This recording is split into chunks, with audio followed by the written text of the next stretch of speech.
Hey there, it's Rachelle Morgan here from Show Me Hope, Tri-County Mental Health Services, and Soundscaping Source.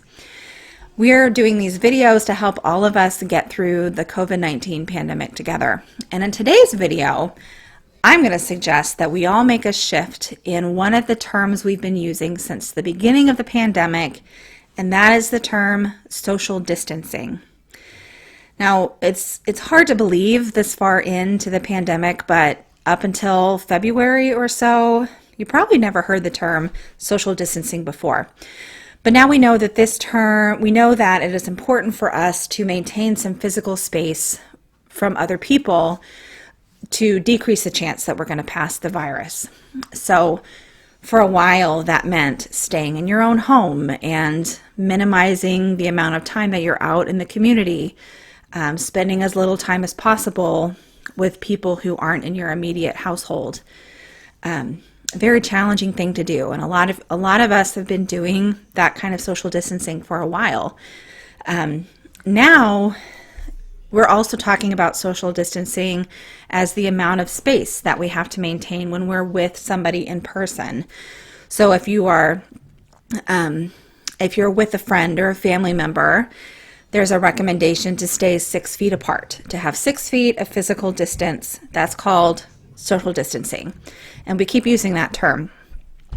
The thing that I don't like about the phrase social distancing, and that we don't really like in mental health in general, in the older adult care community, is that we don't want to be distant from our social support systems. Social isolation is very dangerous. And so we don't want the message to be out there that we need to be distanced from our friends and our families and our faith communities and our schools and our clubs and our community groups. All of those people that are part of our daily lives, those social connections are what are going to help us get through the pandemic and to be resilient in the face of this global disaster. So the term that we like instead is physical distancing.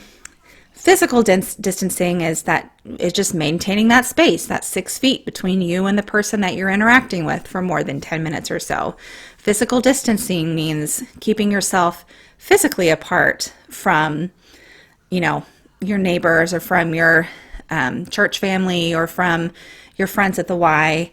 You have physical distance, but you do not have to have social distance. In fact, you do not want to have social distance. So maybe by making this shift in terminology from social distancing to physical distancing, that can help us to remember that those social connections are really important for us to maintain, especially while we're coping with the COVID-19 pandemic. Okay, so let's say that you have been very serious about physical distancing, about social distancing since the pandemic got started in early 2020. Let's say you're a little bit out of practice, or maybe you've dropped some connections with those people that you care for. What can you do? Well, here's one easy tip, and maybe you can share some other tips below this video. One tip is to think of somebody that you want to reach out to, and if you can't reach out to them right now, you can make the decision to do that, and maybe you can even schedule it on your calendar.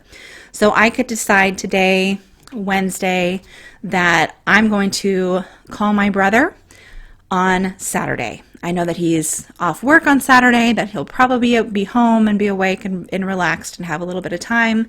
So I am just going to decide that on Saturday around 1 o'clock, that's when I'm going to call my brother. You can do the same thing.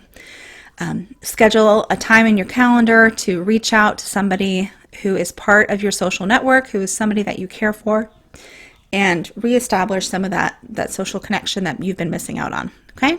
Sometimes we forget how miraculous telephones are and our ability to speak to each other across many miles.